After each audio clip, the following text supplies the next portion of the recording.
Hey everybody in analysis. Here we are with our next one, inequalities. Now this is probably new for a lot of us, or at least something that we haven't seen in the last 2 years. Inequalities are not in geometry, and you probably don't do them in algebra too much. So let's go over these to an extent.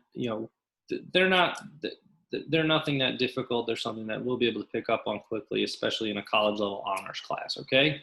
So solving inequalities is almost exactly like solving equations. One thing to remember, very importantly though, you must remember to flip the sign if you multiply or divide by a negative number. So what we mean is if you're dividing by a negative and you had a greater than symbol, you need to switch it to a less than symbol and vice versa there.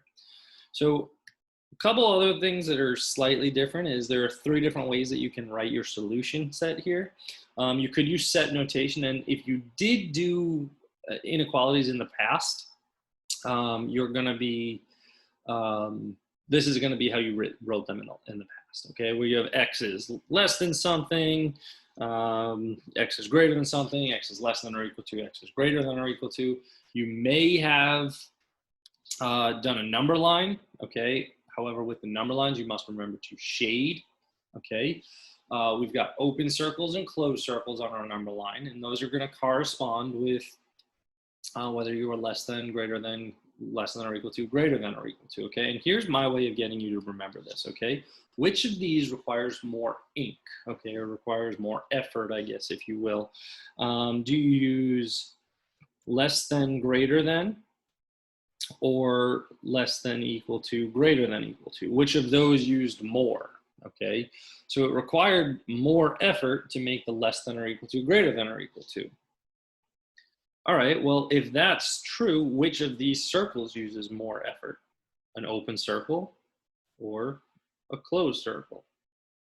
Okay, now it's something silly, but it's something that it works, okay?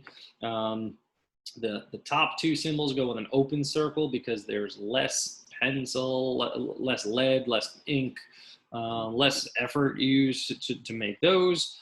Less than or equal to, greater than or equal to have a closed circle because it requires more ink, more lead, anything like that, okay? Definitely what's going to be new to us is the open, is the parentheses and the brackets, okay? That's going to be used in interval notation. We're gonna take some time to get used to that because it does kind of look like some ordered pairs and coordinates, but they're not. It's just a different way. It describes the solution set using the interval, using the endpoints of the interval, and you might use both parentheses and brackets. But like I said, to solve these inequalities, it is very similar to just solving an equation. So what we have here is the first thing that we're going to do is distribute this. I'm going to have negative 3x minus 6 is greater than or equal to 9. I'm going to add 6 on both sides. I'll get negative 3x is greater than or equal to 15. Now here's what I was talking about. When I divide by negative 3 here, this greater than or equal to symbol has to switch to a less than or equal to symbol. Okay, so my answer there is going to be x is less than or equal to negative 5. That is known as set notation. On a number line, what we're going to have, so I've got negative infinity here, I've got positive infinity here. I'm going to put my negative 5 with a closed circle. Why is it closed? I had the greater than, I had the less than or equal to symbol. The great thing about having the inequality or the variable on the left is it actually points in the direction that you have to shade. This is pointing to the left, which means I need to shade left. You know what? I am going to use this to shade. So there's my answer here, okay? And the last thing that I want to do is I want to go over interval notation with you guys and girls. Now, interval notation, if you only have one endpoint, is going to be a little bit strange. I'm going to put negative infinity, comma, negative 5. Now, infinity or negative infinity will always have a parenthesis. Okay, you will never use a closed bracket because bracket means inclusive, and you can never technically obtain an infinity. So that's why we always use a parenthesis for that. But now -5. Did I have a less than or equal to symbol or just less than?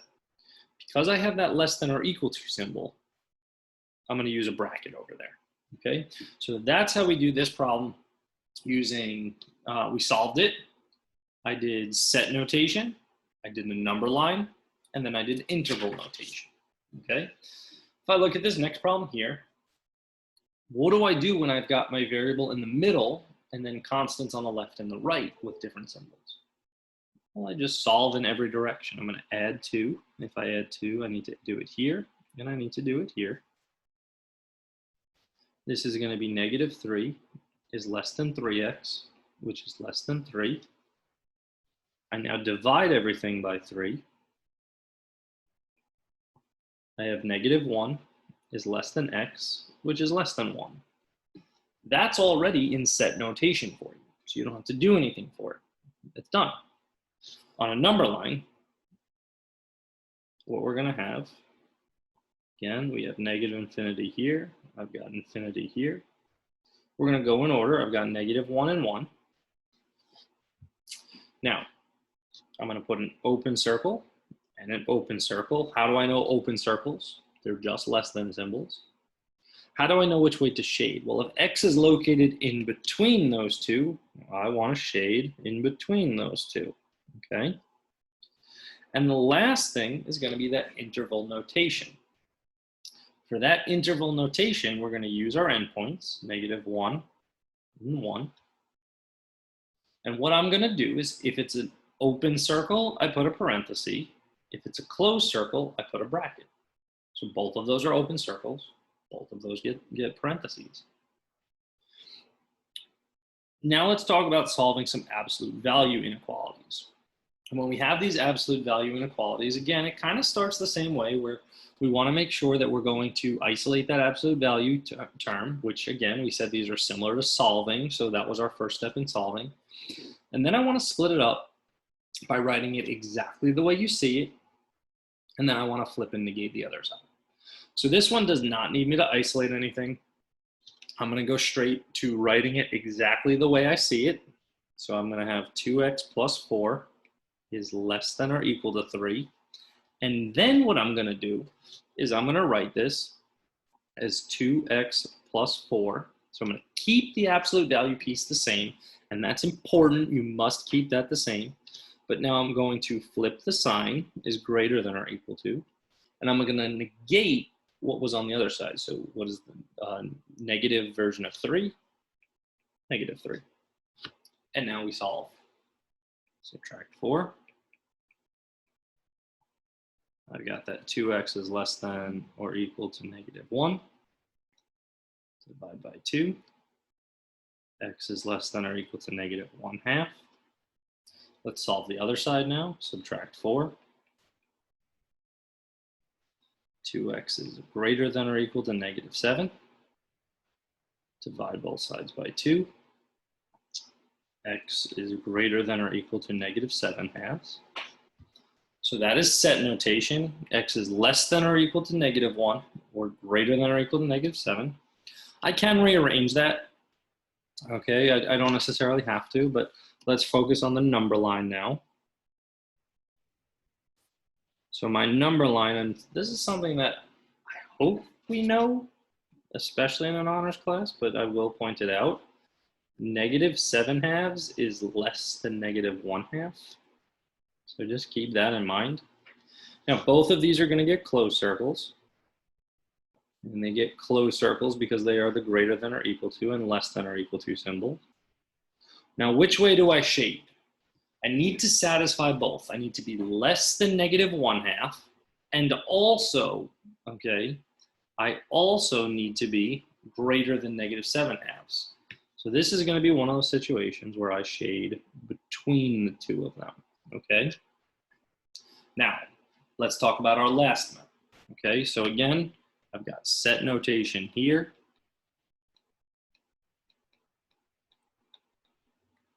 I've got my number line here. Let's talk about what we call interval notation. Interval notation is definitely new for us. Now with this interval notation, I'm going to take my solutions, -7/2 and -1/2. I'm going to separate them with a comma. If I used a closed circle, I use a bracket. An open circle would be a parenthesis. -7/2 is a closed circle. -1/2 is a closed circle. So that's my answer. Okay? Let's do another one. I've got 2x minus 5 is greater than 3. So again, that absolute value piece is already, it's already isolated for me. So I want to make sure over here that I'm going to write it down exactly how I see it. And then I write it down how I see it. What's on the inside of the absolute value bracket is the same. I flip the sign and negate that 3. And now we solve. I add 5. I've got that 2x is greater than 8. X is greater than 4. Subtract 5. 2x is less than -8. Divide both sides by 2. X is less than -4. So there's my set notation. This one's going to be or. And how do I know it's going to be or? Well, can you be and? Can you be less than -4 and also greater than 4? You can't. Can you be greater than 4 or less than -4? You can. Okay? So from here, let's do our number line. I've got my -infinity. I've got my infinity. -4 and 4. 4 gets an open circle. -4 gets an open circle. Where's greater than 4 here? Well, greater than 4 is over here. Okay. Where is less than -4? That's over here. All right. So there's my number line. And my last step, well, what do I do now? Okay, did I shade in between these? No, so I can't use those as both my endpoints. I have to use where my shading is, and that's why the number line is going to help you with your interval notation. Now what we have here is, let's look at this first section. Okay, so I'm just gonna separate it here. If you look at this first section here, where's the shading between? The shading is between -infinity and -4, okay? Infinity or -infinity always get a parenthesis. A bracket is for closed circles, a parenthesis is for open circles, so -4 has an open. And now we'll do the same thing. If I use this section over here, that's between what? That's between 4 and infinity. My shading goes from 4 to infinity. Now, infinity, we said, always gets a parenthesis. The 4, closed circle is bracket, open circle is parenthesis. That's an open circle. And then we just want to put the word or between this, and we're done. So those are my absolute value inequalities. Do you have any questions on that, anything like that? Make sure you're asking. If you do, okay, shoot us an email, anything like that. But now let's talk about some quadratic inequalities. Now these used to be in Algebra 2, and I used to love when they were in Algebra 2, but unfortunately that's not something that you guys have the benefit of doing. But just kind of like with any quadratic equation, anything like that with quadratics, we want to be ax squared plus bx plus c, okay? So what I'm going to do here is I'm going to move this, and I'm going to move this. And when I do that, I'm going to get x squared minus x minus 6 is now less than 0, okay? Now when it says solve for those key points, what we want to do is just treat this as if it says x squared. That's a terrible squared symbol. X squared minus x minus 6 is equal to 0. What adds to -1 and multiplies to -6? X minus 3, x plus 2. Yeah, we're treating it as if it says equals 0. I know it's an inequality. When we make our t-chart, what do we get? We get x equals 3 and x equals -2.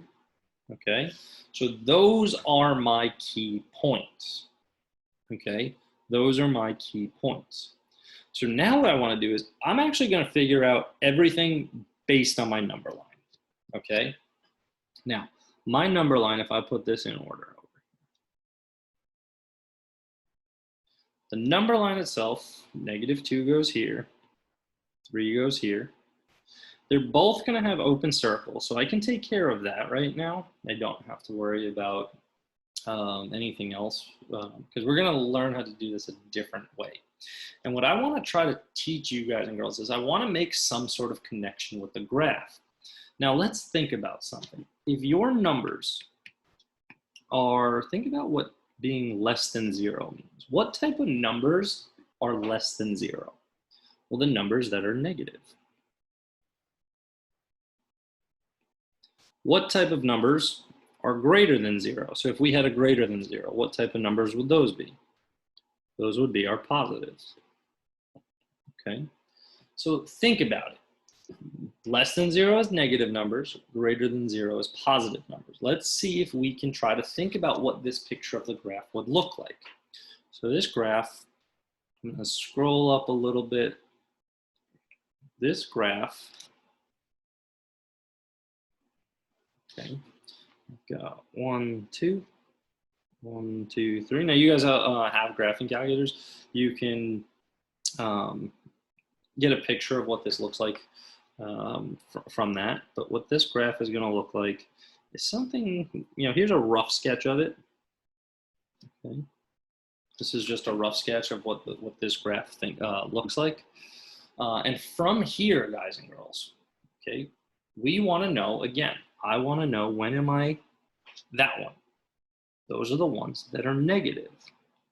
If we look at a picture of a graph, where is this graph negative? Well, this graph is negative anywhere it's below the x-axis, okay? So here's my sections of the graph, and I want to know I'm positive over here, so I'm positive to the left of -2. I'm negative in between the two of them, right? So in between the two, I'm negative. And then over here, I shift back to above the x-axis. So that's when it's positive again, okay? So I'm going to shade in between these two because that's when my graph was negative. That's when it was below the x-axis. Now, using that, for set notation, what we want to do is we want to use our pens, not our highlighters. We want to go -2 is less than x, which is less than 3. There's my set notation. Another thing, use interval notation. I put my endpoints where I shaded between. Closed circles get brackets, open circles get parentheses. -2 has an open circle. 3 has an open circle, okay? So this problem wanted to know when were the y values negative. And I know that because it was less than 0, okay? Now all that, it's a big explanation for something that there's a trick to this, okay? And this trick is definitely something that you want to take a look at. I think I wrote it down here for you. This is super important. Make sure you study this, you look at this, highlight this, whatever you want to do, but just know that this is important here. Basically, guys and girls, if you start with a less than or less than or equal to, you're going to shade outside.